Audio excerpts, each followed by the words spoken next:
Hi hello ನಮಸ್ಕಾರ. ನೀವು ನೋಡ್ತಾ ಇದ್ದೀರಾ ಸ್ಪೀಡ್ ನ್ಯೂಸ್ ಕನ್ನಡ. ನಾನು ಐಶ್ವರ್ಯ ಗೌಡ. ಸೋಲಿಲ್ಲದ ಸರದಾರ, ಕರ್ನಾಟಕದ ಐರನ್ ಮ್ಯಾನ್, ಹಾಗೆ ಚಿನ್ನದ ಪದಕಗಳ ವಾರಸುದಾರ. ಆದರೂ ಕೂಡ ಇವರು ಸರಳ ವ್ಯಕ್ತಿ. ಇವತ್ತು ನಮ್ಮ ಜೊತೆ ಜಿಮ್ ರವಿ ಅವರಿದ್ದಾರೆ. ಅವ್ರನ್ನೇ ಮಾತಾಡಿಸ್ತಾ ಹೋಗ್ತೀನಿ. ಸರ್ ನಮಸ್ತೆ, ಹೇಗಿದ್ದೀರಾ? ಫೈನ್, ತುಂಬ ಚೆನ್ನಾಗಿದ್ದೀನಿ ಕಣ್ಣ. ಓಕೆ, ಮೊದಲನೇದಾಗಿ ಒಂದೊಳ್ಳೆ ಕೆಲಸಕ್ಕೆ ಆ್ಯಕ್ಚುಲಿ ಮೊದಲಿಂದನೂ ಮಾಡ್ಕೊಂಬಂದಿರ, ಇವಾಗ ಇನ್ನೊಂದು ದೊಡ್ಡ ಕೆಲಸಕ್ಕೆ ಕೈ ಹಾಕ್ತಾ ಇದ್ದೀರಾ. ಸೊ ಇದ್ರ ಬಗ್ಗೆ ಹೇಳೋದಾದರೆ? ಇದು ನನ್ನ ಆದ್ಯ ಕರ್ತವ್ಯ ಕೂಡ ಹೌದು. ಅದೇ ನಾನು ಅವಾಗಲೇ ಹೇಳ್ದಂಗೆ ನನ್ನ ತಾಯಿ ಸತ್ತು 6 ತಿಂಗಳಾಗಿರ್ತದೆ. ನನ್ನ ತಂದೆ ಕಾಶಿಗೆ ಹೋಗ್ಬೇಕು ಅಂತ ಕೇಳ್ಕೊತಾರೆ. ನನ್ನ ಹತ್ರ ದುಡ್ಡಿರಲ್ಲ. ಸೊ ಅವ್ರಿಗೆ ಸುಳ್ಳು ಹೇಳಿ ಕಳಿಸ್ಬಿಡ್ತೀನಿ, ಕರ್ಕೊಂಡು ಹೋಗ್ತೀನಿ ಹೋಗಿ ಅಂತ. ಮತ್ತೆ ಬರ್ತಾರೆ, ಮತ್ತೆ ಅವ್ರಿಗೆ ಸಮಾಧಾನ ಮಾಡಿ ಕಳಿಸ್ತೀನಿ. ಮತ್ತೆ ಬಂದಾಗ ಅವರು ಸ್ವಲ್ಪ ನನಗೂ ಸ್ವಲ್ಪ ಕ್ಲಾಸ್ ಆಗುತ್ತೆ. ಸೊ ಅವತ್ತು ಸುಳ್ಳು ಹೇಳೋಕ್ಕೆ ಏನು ಮಾಡ್ತೀನಿ, ಫ್ಲೈಟಲ್ಲಿ ಕರ್ಕೊಂಡು ಹೋಗ್ತೀನಿ, ಅಂದರೆ ವಿಮಾನದಲ್ಲಿ ಕರ್ಕೊಂಡು ಹೋಗ್ತೀನಿ ಹೋಗಪ್ಪ ಅಂತ ಹೇಳ್ಬಿಡ್ತೀನಿ. 2 ತಿಂಗಳು ಲೇಟ್ ಆಗುತ್ತೆ. ಸೊ ಟಿಕೆಟು ಆಗುತ್ತೆ, ಹೋಗೋಕೆ ದಿವಸನ ಹತ್ರ ಬರ್ತದೆ.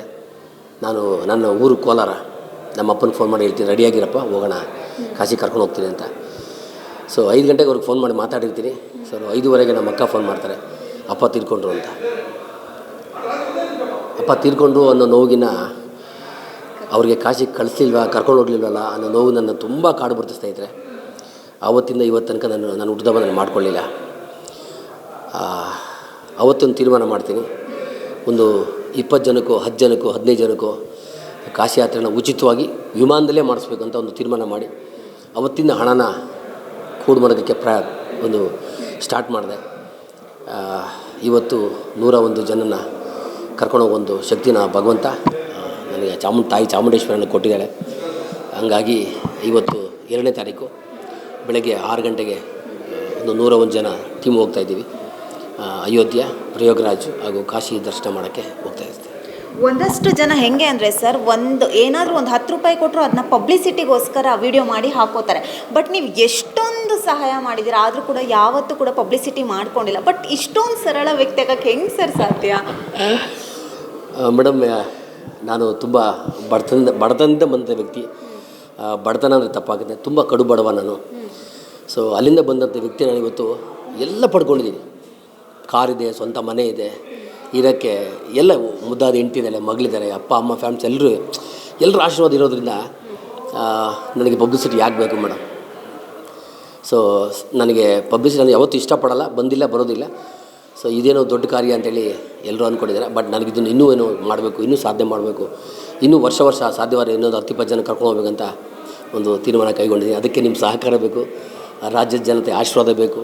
ನಿಮ್ಮ ಸ್ಪೀಡ್ ನ್ಯೂಸ್ ಮುಖಾಂತರ ನಾನು ಮನವಿ ಮಾಡ್ಕೋತೀನಿ, ನಿಮಗೂ ಒಳ್ಳೆಯದಾಗಲಿ, ನೀವು ನನಗೆ ಆಶೀರ್ವಾದ ಮಾಡಿ ಅಂತ ನಾನು ಕೇಳ್ಕೊತೀನಿ ಮೇಡಮ್. ಸರ್, ಈಗ ಕೋಲಾರದ AV ರವಿ ಈಗ ಜಿಮ್ ರವಿ, ಜಿಮ್ ಅನ್ನುವಂಥ ಪದ ಇವಾಗ ನಿಮ್ಮಿಂದನೇ ಹುಟ್ಕೊಂಡಿದೆ ಅನಿಸುತ್ತೆ. ನಾನು 88ನೇ ಇಸ್ವಿಲಿ ಫ್ರಾನ್ಸ್ ದೇಶಕ್ಕೆ ಹೋಗ್ತೀನಿ. ನಾವೆಲ್ಲ ಗರಡಿ ಮನೇಲಿ ಮಾಡಿದಂಥವ್ರು, ಗರಡಿ ಮನೆ ವ್ಯಾಯಾಮ ಮಾಡಿಕೊಂಡು ಬೆಳೆದಂಥವ್ರು ನೋಡಿ. ಸೊ ಗರಡಿ ಮನೆ ಮಾಡಿದಂಥವ್ರು. ಸೊ ಅದೇನಾಗುತ್ತೆ, ಗರಡಿ ಮನೆ ಮಾಡ್ತಾ ನಾನು ಇಂಟರ್ನ್ಯಾಷನಲ್ ಸೆಲೆಕ್ಷನ್ ಆಗಿರ್ತೀನಿ. ಫ್ರಾನ್ಸ್ ದೇಶದ ಪ್ಯಾರಿಸ್ಗೆ ಹೋಗ್ತೀನಿ. ಅಲ್ಲಿ ಫಸ್ಟ್ ಟೈಮ್ ನೋಡ್ತೀನಿ ಮಲ್ಟಿ ಜಿಮ್ ಅಂತ. ಏನು ಮಲ್ಟಿ ಜಿಮ್ ಅಂದರೆ ಏನು? ಜಿಮ್ ನನಗೆ ಇಂಗ್ಲೀಷೇ ಬರೋಲ್ಲ. ಸೊ ಅವೆಲ್ಲ ಪೆನ್ನು ಪೇಪರ್ ತೊಗೊಂಡು ಎಲ್ಲ ಬರ್ಕೋತೀನಿ. ಎಲ್ಲ ಬರ್ಕೊಂಬಂದು ಅದೇ ಥರ ಅದನ್ನು ಒಂದು ವೆಲ್ಡಿಂಗ್ ಶಾಪಲ್ಲಿ ಕೂತ್ಕೊಂಡು ಒಂದು ಜಿಮ್ ರೆಡಿ ಮಾಡ್ತೀನಿ. ಅದನ್ನು ಬೆಂಗಳೂರು ವಿಜಯನಗರದಲ್ಲಿ ಅದನ್ನು ಪ್ರಾರಂಭ ಮಾಡ್ತೀನಿ. ಅವಾಗೆಲ್ಲರೂ ಏನಾಗುತ್ತಾರೆ, ರವಿ ಏನೋ ಒಂದು ಜಿಮ್ ಓಪನ್ ಮಾಡಿದ್ದಾನಂತೆ, ಬನ್ನಿ ನೋಡೋಣ ಅಂತ ಅನ್ಕೋತಾರೆ. ಸೊ ನನ್ನ ಹೆಸರು AV ರವಿ ಹೋಗಿ ಏನಾಗುತ್ತೆ, ಅದು ಜಿಮ್ ರವಿ ಅಂತ ಫೇಮಸ್ ಆಗುತ್ತೆ. ಸೊ ಇಡೀ ಎಂಟೈರ್ ಕರ್ನಾಟಕದಲ್ಲಿ ಮೊಟ್ಟ ಮೊದಲ ಜಿಮ್ ಓಪನ್ ಮಾಡಿದಂಥ ಕೀರ್ತಿ ನನಗೆ ಸಲ್ತದೆ. ಹಾಗಾಗಿ ಎಲ್ಲರೂ ಜಿಮ್ ರವಿ ಅಂತಾರೆ. ಸೊ ಇವತ್ತು ಜಿಮ್ ರವಿ ಹೆಸರಲ್ಲಿ ಒಂದು ಬಸ್ ಸ್ಟಾಪ್ ಇದೆ, ಜಿಮ್ ರವಿ ಹೆಸರಲ್ಲಿ ಒಂದು ಪಾರ್ಕ್ ಇದೆ, ಜಿಮ್ ರವಿ ಹೆಸರಲ್ಲಿ ಒಂದು ಸರ್ಕಲ್ ಇದೆ, ರೋಡ್ ಇದೆ, ಜಿಮ್ ರವಿ ಅಂತ ಲ್ಯಾಂಡ್ ಮಾರ್ಕ್ ಇದೆ. ಸೊ ಹಂಗಾಗಿ ಇದು ಜನ ಕೊಟ್ಟಂಥ ಒಂದು ಹೆಸರು. ಜನಕ್ಕೆ ಹೋಗಲಿ, ಜನರ ಆಶೀರ್ವಾದದಿಂದ ಇವೆಲ್ಲ ಬಂದಿದೆ, ಜನಕ್ಕೆ ಒಳ್ಳೆಯದಾಗಲಿ ಅಂತ ಕೇಳ್ಕೊತೀನಿ. ಓಕೆ ಸರ್, ಹಿಂದೆ ನೀವು ಒಂದು ಇಂಟರ್ವ್ಯೂಲಿ ಹೇಳಿದ್ರಿ, ನನಗೆ ಊಟಕ್ಕೆ ಅನ್ನ ಇರಲಿಲ್ಲ, ಬಟ್ ಆದರೆ ನೆಮ್ಮದಿಗೇನು ಕಮ್ಮಿ ಇಲ್ಲ ಅನ್ನುವಂಥದ್ದು. ಈಗೆಲ್ಲದು ಕೈಗೆಟಕ್ತಾ ಇದೆ, ಬಟ್ ನೆಮ್ಮದಿ ಇದೆಯಾ ಅನ್ನುವಂಥದ್ದು? ತುಂಬ ನೆಮ್ಮದಿ ಇದೆ. ಯಾಕಂದರೆ ನಾನು ಯಾವತ್ತೂ ಕುಡಿಯಲ್ಲ, ಇಸ್ಪೀಟ್ ಆಡಲ್ಲ, ಜೂಜಾಡಲ್ಲ, ಒಬ್ಬರ ಬಗ್ಗೆ ಕೆಟ್ಟದಾಗ ಮಾತಾಡಲ್ಲ, ಒಬ್ಬರ ಬಗ್ಗೆ ನಾನು ಒಳ್ಳೇದು ಮಾತಾಡೋಕ್ಕೆ ಪ್ರಯತ್ನ ಪಡ್ತೀನಿ. ಸೊ ಯಾರು ಹೆಂಗಿದ್ರೋ ಗೊತ್ತಿಲ್ಲ, ನನ್ನ ಜೊತೆ ಚೆನ್ನಾಗಿದೆ ಸಾಕಷ್ಟೇ.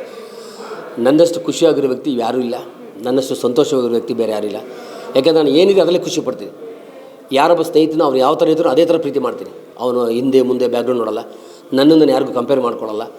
ಖುಷಿ ಅನ್ನೋದು ನನ್ನ ಸಂತೋಷ, ಖುಷಿ ಅನ್ನೋದು ನನ್ನ ಇನ್ನೊಂದು ಮುಖ. ಖುಷಿ ಅನ್ನೋದು ನನಗೆ ಆದ್ಯ ಕರ್ತವ್ಯ. ನಾನು ನಗ್ತಾ ಇರ್ತೀನಿ, ನಗಿಸ್ತಾ ಇರ್ತೀನಿ.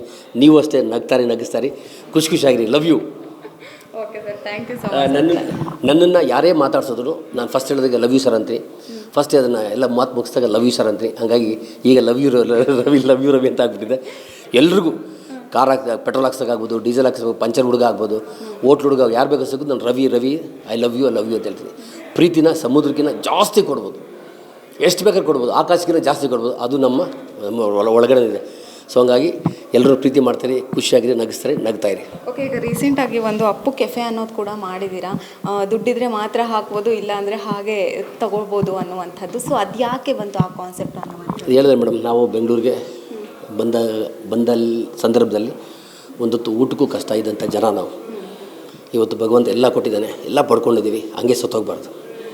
ಸಮಾಜಕ್ಕೆ ಏನಾದರೂ ಕೊಡಲೇಬೇಕಲ್ವ, ಅದು ನಮ್ಮ ಕರ್ತವ್ಯ. ಅಪ್ಪ ಅಮ್ಮ, ಹೆಂಡತಿ ಮಕ್ಕಳು, ಅಣ್ಣ ತಮ್ಮ ಎಷ್ಟು ಜೊತೆ ಸಾಕ್ತೀರಾ, ಅದು ಎಲ್ಲರೂ ಮಾಡ್ತಾರೆ. ಸೊ ಕೊನೆ ಪಕ್ಷ ಒಂದು ಹಸುಗೆ ಬೆಳಗ್ಗೆ ತಕ್ಷಣ ಒಂದು ಬಾಳೆಹಣ್ಣು ಕೊಡಲೇಬೇಕು. ಸೊ ಆ ಒಂದು ಕಾನ್ಸೆಪ್ಟಿಂದ ಇವತ್ತು ಇವೆಲ್ಲ ಮಾಡ್ತಾಯಿದ್ದೀವಿ. ನನಗೆ ಜನರ ಆಶೀರ್ವಾದ, ನಿಮ್ಮ ಆಶೀರ್ವಾದ, ಎಲ್ಲರ ಆಶೀರ್ವಾದ ಇರಲಿ ಅಂತೇಳಿ ಮನೆ ಮಾಡ್ಕೊತೀನಿ. ಓಕೆ, ನೀವು ಮೊದಲೇ ಹೇಳಿದ್ರಿ ನಮ್ಮ ಜಿಮ್ಗೆ ಫಸ್ಟ್ ಪುನೀತ್ ಸರ್ ಅವತ್ತೇ ಬಂದಿರುವಂಥದ್ದು ಅಂತ ಹೇಳಿ. ಸೊ ಅವ್ರ ಬಗ್ಗೆ ಹೇಳೋದಾದ್ರೆ, ಪುನೀತ್ ಅವರು ನನ್ನ ಒಡನಾಟ ತುಂಬ ಚೆನ್ನಾಗಿತ್ತು.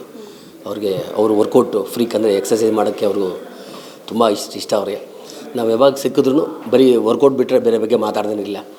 ಸೊ ಅವರು ಹೀರೋ ಆಗೋಕ್ಕಿಂತ ಮೊದಲು, ಅಂದರೆ ಬಾಲ್ನಟನ ಆಗೋಕ್ಕಿಂತ ಮೊದಲು, ಬಾಲ್ನಟ ಆದಮೇಲೆ ಅಪ್ಪು ಸಿನಿಮಾ ಬರೋಕ್ಕಿಂತ ಮೊದಲು ನಮ್ಮ ಜಿಮ್ಮಲ್ಲಿ ಬಂದು ವ್ಯಾಯಾಮ ಮಾಡ್ತಾಯಿದ್ರು.